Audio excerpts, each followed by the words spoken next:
நிறைய விஷயம் கிடைக்குதுங்கிறாங்க. அந்த பெருமை வந்து நம்மளுக்கு கிடைக்குது, ரொம்ப சந்தோஷம் தானே. அப்போ நீங்க உங்களுடைய வாழ்க்கையில ஒரு விஷயம் பரிகாரமா எடுங்க. இப்போ ஒருத்தர் இறந்துட்டாங்கன்னா அவங்க மோட்சத்துக்கு போகணும், அவங்கள எரிக்கத்தான் வேணும். அவங்க எரிக்கணும்னா கொல்லி எதுல வைப்பாங்க?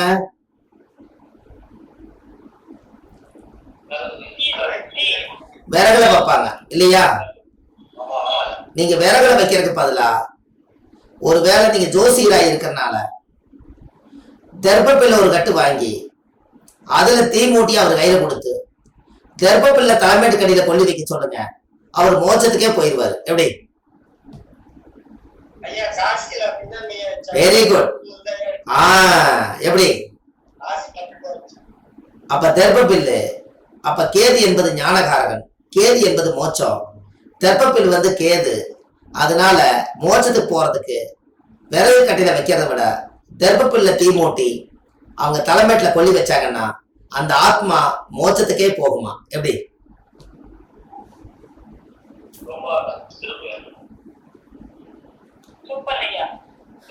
சின்ன சின்ன பரிகாரம் தான்.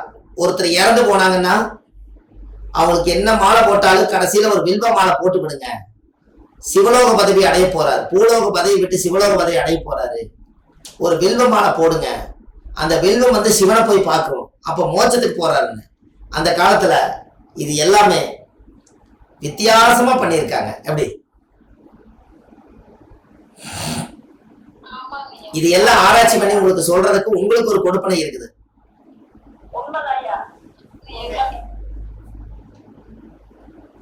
நீங்க எங்கிட்ட ஒருத்தர் ஜாதகம் பார்க்க வந்தார். அவரோட சொத்து வந்து விருப்பம் இல்லாம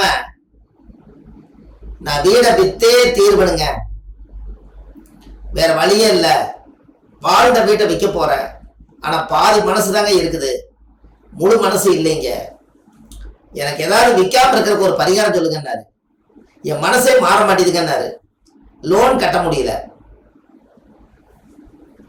ஒரு பூர்வீக சொத்து வித்ததுன்னா வீட்டை காப்பாத்திருப்பாரு, ஆனா பூர்வீக சொத்து விற்க மாட்டேங்குது. சரி, நான் ஒரு பரிகாரம் சொல்றேன், ஆதிகால பரிகாரம், நீங்க அதை வச்சு பயன்படுத்துங்கன்னு சொன்னேன்.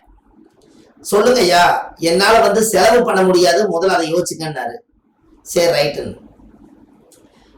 அப்போ சொத்து வந்து விரயமாகும்னு இருக்குது. அப்ப நான் உடனே என்ன பண்ணி போட்டேன், ஒரு செருப்பு தைக்கக்கூடிய தொழிலாளிக்கு போய்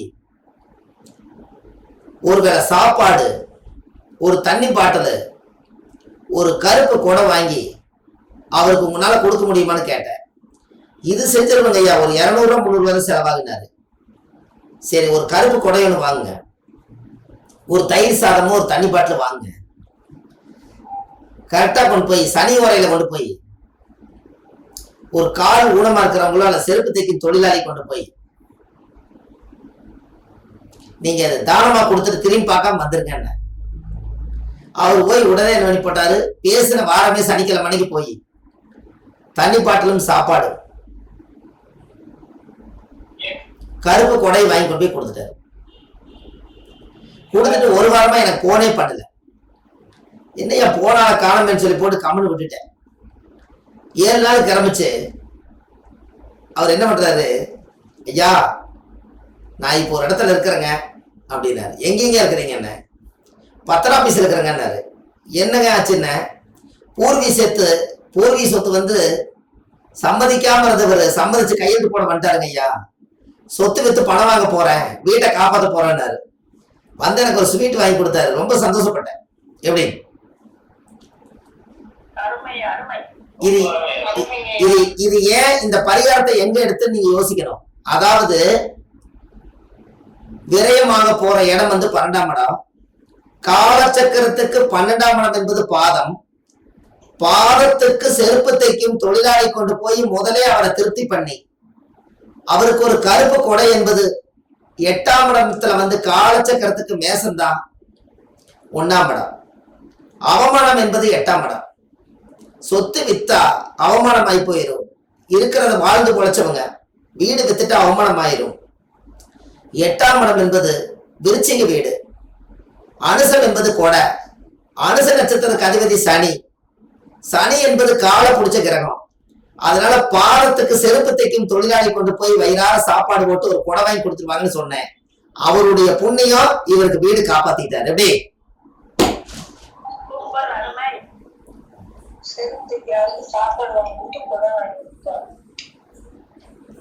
அப்போ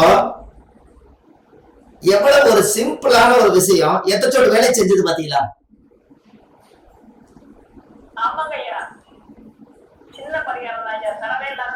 ஒரு ஒரு 200 ரூபாய் ஒரு 200 ரூபாய்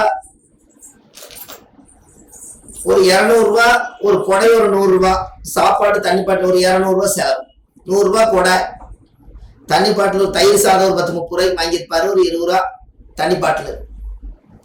அவர் போய் கீழே மண்ணில் உட்கார்ந்து செருப்பு தைக்கும் தொழிலாளி கொண்டு போய் கொடுத்துட்டு சனிக்கிழமை கொடுத்துருவாங்கன்னு சொன்னேன். கர்ம வினை தீருது. அப்போ அவர் ஜாதகத்துக்கு அது ஏன் நான் கொடை வாங்கி கொடுத்தேன்னா, கொடை வாங்கி கொடுத்தேன்னு சொல்றதுக்கு காரணம் என்னன்னா, அனுசந்தா கொடை.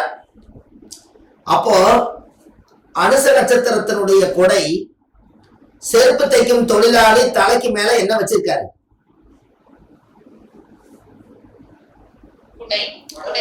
அப்ப இவருக்கு என்ன தேவைன்னா, அந்த கொடையை ஒரு கம்பியில் அடிச்சு கட்டி அந்த நிழல்ல உட்கார்ந்துதான் அவர் செருப்பு தைக்கிறார். கரெக்டுங்களா?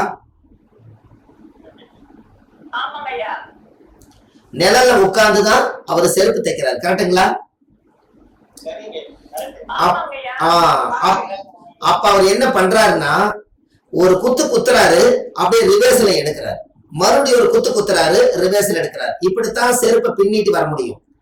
அப்படி செருப்பை பின்னிட்டு வரும்போது அந்த ஜாதகருக்கு ராகுவோட ஆதிக்கமும் இரும்பு என்பது சனியோட ஆதிக்கமும் ரெண்டும் வேலை செய்யறதுனால அந்த ராகு என்பது மேசத்திலிருந்து 8வது வீட்டுல ராகு எது உச்சமா இருக்கிறனாலையும் அதே வீட்டுக்குள்ள சனி இருக்கிறனாலையும் அந்த சனியும் ராகுடைய இயக்கம் அவர்கிட்ட இருக்கிறனால தோஷத்தை நிவர்த்தி பண்றதுக்கு அவரு தான் யாருக்கெல்லாம் சனி ராகு சம்பந்தப்பட்டிருக்குதோ அவங்களுக்கு அந்த ஜாதகத்துல கரெக்டா கொண்டு போய் இந்த கொடையும் சாப்பாடு கொண்டு போய் செருப்பு தைக்கும் தொழிலாளி கொடுத்தீங்கன்னா சனி ராகு தோஷம் கம்ப்ளீட்டா நிவர்த்தியாகும். எப்படி?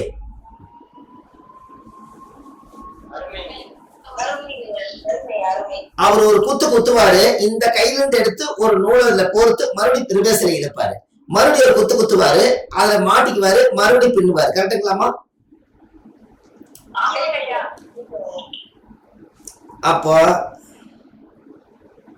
அப்ப இது அப்போ ஒரு செருப்பு தைக்கும் தொழிலாளிக்கு இந்த பவர் இருக்குது அப்படிங்கிற ஒரு விஷயத்த அது சொல்லாம சொல்லுதுங்களா?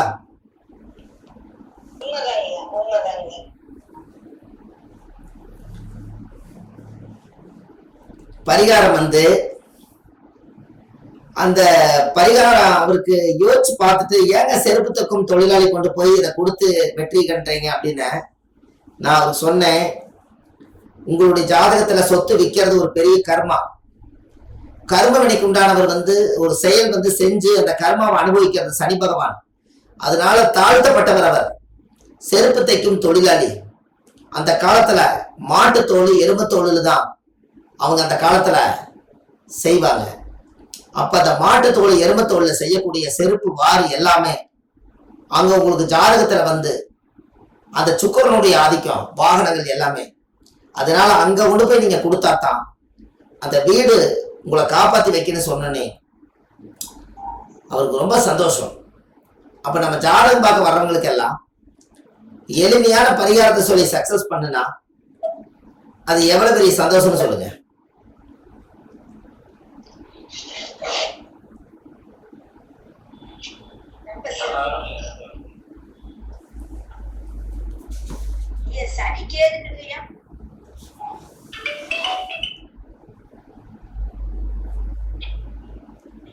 யாருக்கெல்லாம்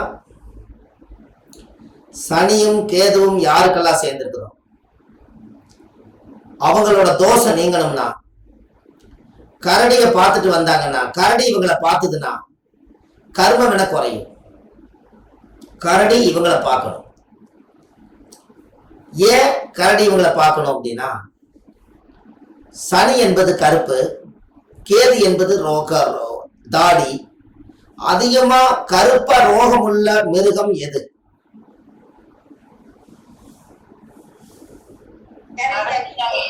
அப்போ சனியும் கேதுவும் சேர்ந்து ஒரே உருவம் இந்த உலகத்துல கரடி தான். அப்போ அந்த கரடி நம்மளை பார்த்ததுன்னா நம்மளோட உடம்புல இருக்கக்கூடிய அத்தனை தோஷ நிவர்த்தி ஆகுமா. அதனாலதான் அந்த காலத்துல கரடி ஊருக்குள்ள எந்திரம் போட்டாங்க குழந்தைகளுக்கு. கரெக்டுங்களா?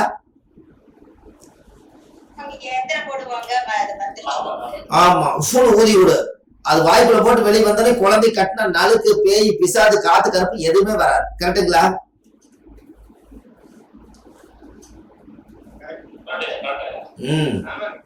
யாருக்கெல்லாம் சனிக்கேது இருக்குதோ அவங்க வாழ்க்கையில பெருத்த கடனாளியா இருப்பாங்க. கர்மாகாரகன் கேது என்பது மூதாதிகள். மூதாதிகளுடைய கடன் சனிக்கேது இருக்கிறவங்களுக்கு மூதாதிகளுடைய கடன் இருக்கும். அதனாலதான் வருஷம் மூதாதிகளுக்கு தர்ப்பணம் கொடுத்துட்டு வரணும். பச்சரிசி, எள்ளு, தர்ப்பக்கட்டு இந்த 3 பிராமணர் கொடுக்க வரைக்கும் சனிக்கேது தோசை பத்தியாது. எப்படி?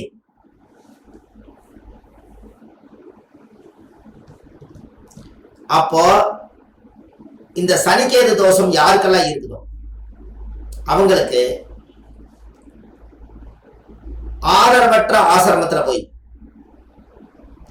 வயசானவங்களுக்கு வீட்டுல எள்ளு மாவு இடிச்சு உங்க கையால பிடிச்சு ஒவ்வொருத்தருக்கும் கொண்டு போய் எள்ளு உருண்டை தானம் பண்ணிட்டு வந்தீங்கன்னா, அமாவாசை என்னைக்கு கொண்டு போய் தானம் பண்ணிட்டு வந்தீங்கன்னா உங்களுடைய முன்னோர்களுடைய கர்மம் நினைத்து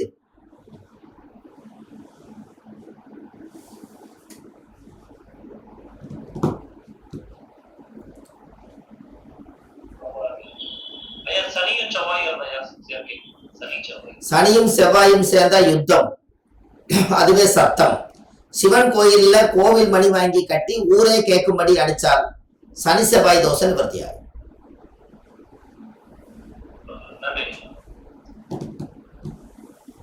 நீங்க ஒரு கிரகங்களையும் பிரமாதமா இப்படி பிரிச்சு பரிகாரம் எடுத்து பழகிட்டீங்கன்னா உங்களுக்கு ஜாதகத்துல எல்லா விஷயங்களும் நடக்கும்.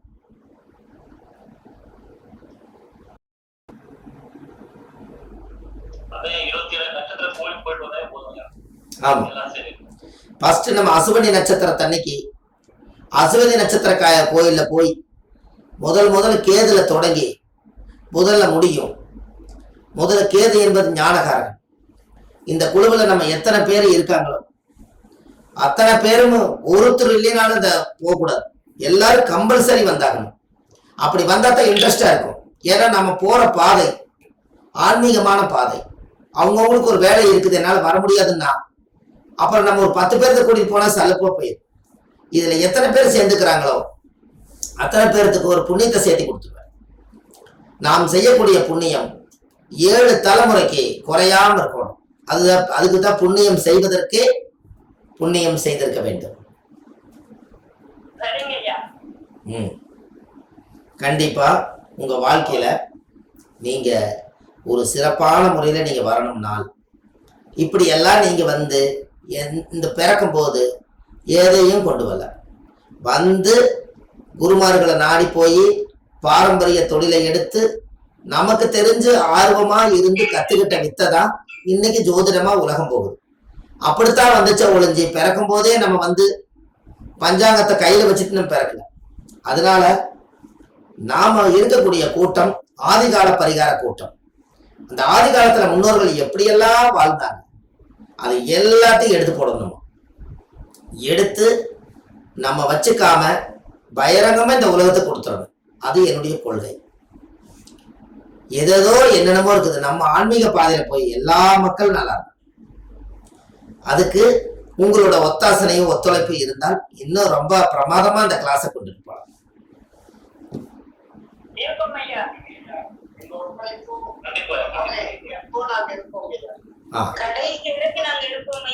ஆமா, கண்டிப்பா இன்னும் பயணங்கள் வெவ்வேறு மாதிரி போடுவேன். ராமேஸ்வரம், திருச்செந்தூர், நவகிரக கோயில், 27 நட்சத்திர கோயில், 108 பாத கோயில், இந்த மாதிரி 9 முடக்கு கோயில், திதி கோயில், எல்லாத்துடைய கர்மாவையும் அப்பப்ப சுத்தப்படுத்தி எந்தெந்த நட்சத்திர கோயிலுக்கு போறோமோ அங்கெல்லாம் ஒரு யாகம் நடத்தி ஒரு யாகத்தை செஞ்சு யோகத்தை தேடி நம்ம கொண்டு வந்து சேர்த்திடணும். அந்த பவர் எல்லாத்துக்கும் கிடைச்சிடும். ஒரு ஒரு கோவிலையும் சாதாரணமா போகக்கூடாது. நம்ம சேர்ந்த கூட்டம் ஒரு நட்சத்திர யாகம் பண்ணணும். அந்த நட்சத்திர யாகம் பண்ணி நட்சத்திர கலசம் வச்சு நட்சத்திர தீர்த்தம் எடுத்து நம்ம தலையில தெளிச்சு அதுக்கப்புறம் கோயிலெல்லாம் பார்த்து பூஜையெல்லாம் பண்ணி நட்சத்திரத்துடைய பவர் நம்ம வாங்கிட்டு வரணும். சும்மா நம்ம போகல. ஒரு ஒரு நட்சத்திரத்திலையும் ஒரு யாகம் நடக்கும். 27 நட்சத்திரத்துக்கு 27 நட்சத்திர யாகம் பண்ணியாச்சுன்னா அக்னி சாட்சியே நம்ம நல்லா இருப்போம். எப்படி?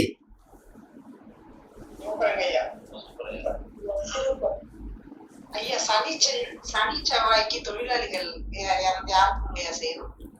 எனக்குமா சனி செவ்வாய் இணைவுக்குங்க ஐயா, யாருக்கு நம்ம ஹெல்ப் பண்ணணும்? அதாவது சனியும் செவ்வாயும் சேர்ந்த யாருக்கு ஹெல்ப் பண்ணணும்னு கேக்குறீங்களாமா? ஆமாங்க ஐயா. அதாவது முருகன் கோயில்ல போய் முருகன் கோயில் எங்க இருக்குதோ அந்த கோவில்ல சனிக்கிழமைக்கு போய் அவங்களுக்கு ஒரு வஸ்திர தானமோ ஒரு அன்னதானம் செஞ்சுட்டு அவங்க கையில செவ்வாய் என்பது துவரம் பருப்பை ஒரு 7 கிலோ வாங்கி இத பருப்பு குழம்பு வச்சு சாப்பிட்டுங்கன்னு சொல்லி முருகனுடைய ஆலயத்துல கொடுத்தீங்கன்னா நம்ம தான தோஷம் அன்னையோட நிவர்த்தியாது.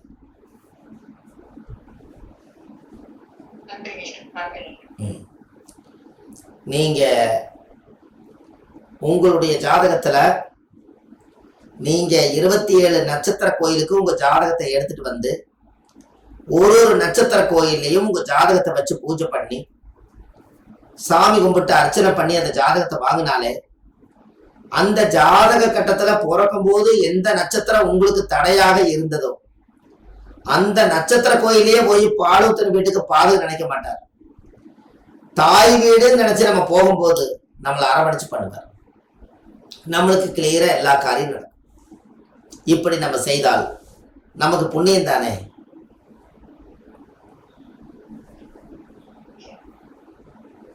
நீங்க நம்ம யூடியூப் சேனல்ல போய் வள்ளுவர் வாக்குதான் தாய் சேனல் முதல்ல அதுல தான் ஆரம்பிச்சேன். அதுக்கப்புறம் தான் நமக்கு சேனல் நிறைய வந்தது. அந்த வள்ளுவர் வாக்கு சேனல்ல போய் தினமும் நீங்க ஒரு ஆதிகால பரிகாரத்தினுடைய கிளாஸ் பழைய காலத்தில் நம்ம நடத்தின கிளாஸ் எல்லாம் இதுல ரெக்கார்டா பண்ணியிருக்கேன். அதையும் நீங்க போய் பாருங்க.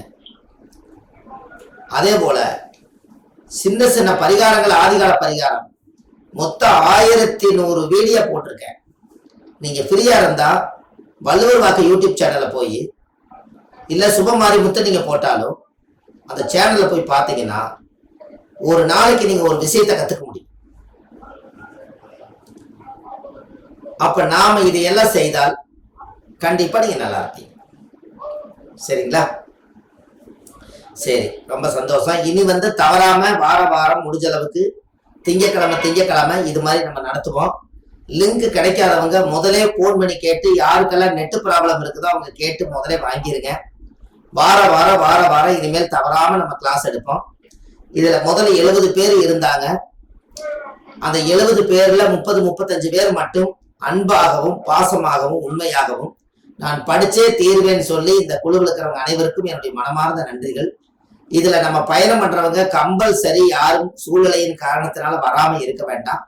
பாருங்க, இன்னைக்கு நம்ம கிடைச்சதுனால சந்தன மரத்தை பத்தி நம்ம பேசணும், இந்த மாதிரி செருப்பு தைக்கும் தொழிலாளி பத்தி பேசணும், நம்ம நட்சத்திர கோயில்களை பத்தி பேசணும், 12 ராசிகளை பத்தி நம்ம பேசணும், வீடு கட்டி நின்று போனதை பத்தி நம்ம பேசணும். எத்தனை ரகசியங்கள் உங்களுக்கு கிடைக்குது. இதே நீங்க வரலைன்னா இது எப்படி கிடைக்கும்? ஏன்னா நேர்ல படிக்கும் போது ஒரு ஆர்வம் கிடைக்கும். ஆன்லைன்லயே இருந்தாலும் முகத்தை பார்த்து அவர் எப்படியெல்லாம் சொல்றாரு நீங்க பாக்குறதுல என்ன ஒரு யோகம்னா இதே மாதிரி நாமளும் சொல்லணுங்கிற அனுபவத்தை உங்களால வாயில சொல்ல முடியும். இதே ஆடியோவா இருந்தா நம்ம ஒரு வேலையை செஞ்சுட்டு கேட்போம். இது உணர்வுபூர்வமா நீங்க கேக்குறீங்கல்லவா?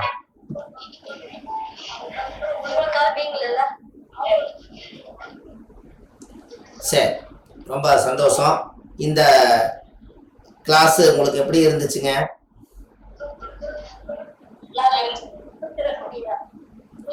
ரொம்ப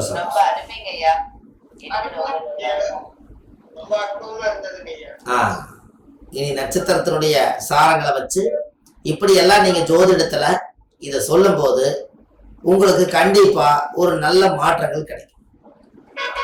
அப்போ நம்ம ஜாதகத்துல இனிமேல் ஒரு காதி பகவான்ல போய் காதியில அந்த காதியில போனீங்கன்னா ஒரு சின்ன சந்தன கட்டை நம்மளுக்கு கிடைக்கும். ஒரிஜினல் சந்தனம் ஒரு 300 ரூபாய் 400 ரூபாய் கொடுத்தாலே ஒரிஜினல் சந்தன கட்டை கொடுப்பாங்க. அரசு முத்திரையோட அங்கீகாரத்தோட தான் விற்கிறாங்க. சட்டப்படி நல்லா நடக்கும். அது ஒன்று எப்பவுமே வாங்கி சந்தனம் வந்து விசாக நட்சத்திரம் கொஞ்சம் உரைச்சி நெத்தியில வச்சுட்டீங்கன்னா நீங்க கும்பிடுற குருமார்கள் எல்லாருமே அங்க கண்டிப்பா உங்களுக்கு கூடவே இருப்பாங்க. சரிங்களா? சரி, ரொம்ப சந்தோஷம்.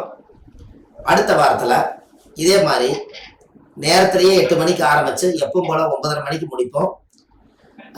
இந்த குழுவில் எல்லாரும் அடுத்த வாரத்துல தவறாம கலந்துக்குங்க.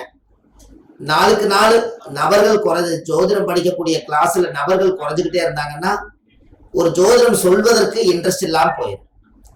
ஒரு வாரமும் ஒரு 10 டிப்ஸ் எடுத்து உங்களுக்கு சொல்றதுக்காக நான் தயாரா இருக்கேன். நீங்க கூட இருந்தா போதும், எல்லாம் நல்லபடியா செஞ்சு கொடுங்க.